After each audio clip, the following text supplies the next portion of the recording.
Okay, good day mga kawais. This is JB Orpiana, your licensed real estate salesperson from Homopois Townhouse, Manila. And today, nandito tayo ngayon sa Sampaloc, Manila. So, malapit lang po siya sa G. Tuason. Yan. So, mapapansin nyo rin po, napakalawak po ng daan. Yan. Wide road po, nakalocate yung ating property. Yan. So, 2 units na lang po yung available dyan kasi yung isa po is sold na po. So, ito po pala yung ating 2-story townhouse pre-selling. Yan, na merong 1-car garage, 3 bedrooms, at 2 toilet and bath po. So, yung kanyang living area po is malawak na rin po yan. Meron po tayong 50 square meters at total floor area of 100 square meters. So, accessible po pala tong ating property going to Ramon Magsaysay, yan, Nagtahan. Dito naman po going to UST yan. Yan, convenience store, yan, McDo, Mercury Drug, lahat po ng mga pangangailangan nyo po is malapit po dito sa ating property. So malapit din po siya sa sakayan ng jeep, mga PUJs, yan. So very accessible po. Kaya naman, ano pang iniintay nyo, magpa-reserve na po kayo dahil 2 units na lang po yung available net. Papakita ko po sa inyo yung previous project po nila.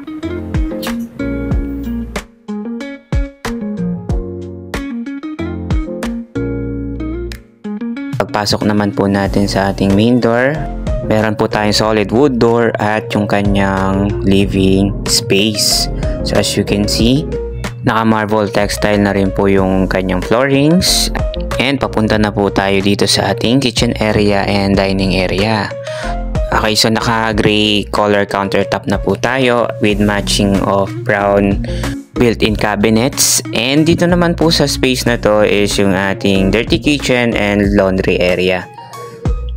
So dito naman po sa aking right side yung ating common toilet and bath dito sa baba. Tara, ito naman po, akyat naman po tayo dito sa ating second floor. Okay, so dito po pala sa second floor is meron po tayong 3 bedrooms. Then unahin po muna natin yung ating master's bedroom sa second floor.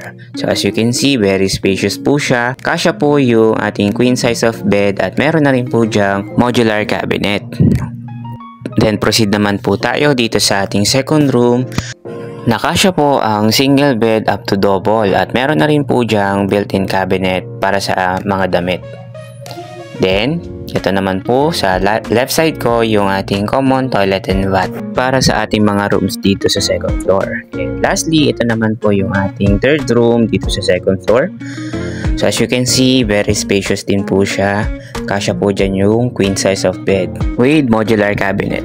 In addition, yung ating floorings po pala is with the concept of yacht planks. And fully concrete po yung kabuuan ng mismong units. Then may window po tayo dito for proper ventilation. So kontakin niyo lang po ako or i-message sa number na to or i-message sa aming Facebook page, Homopois Townhouse, Manila. Again, I'm JB Orpiana, your licensed real estate salesperson from Homopois Townhouse, Manila. See you next time sa ating vlog. Bye!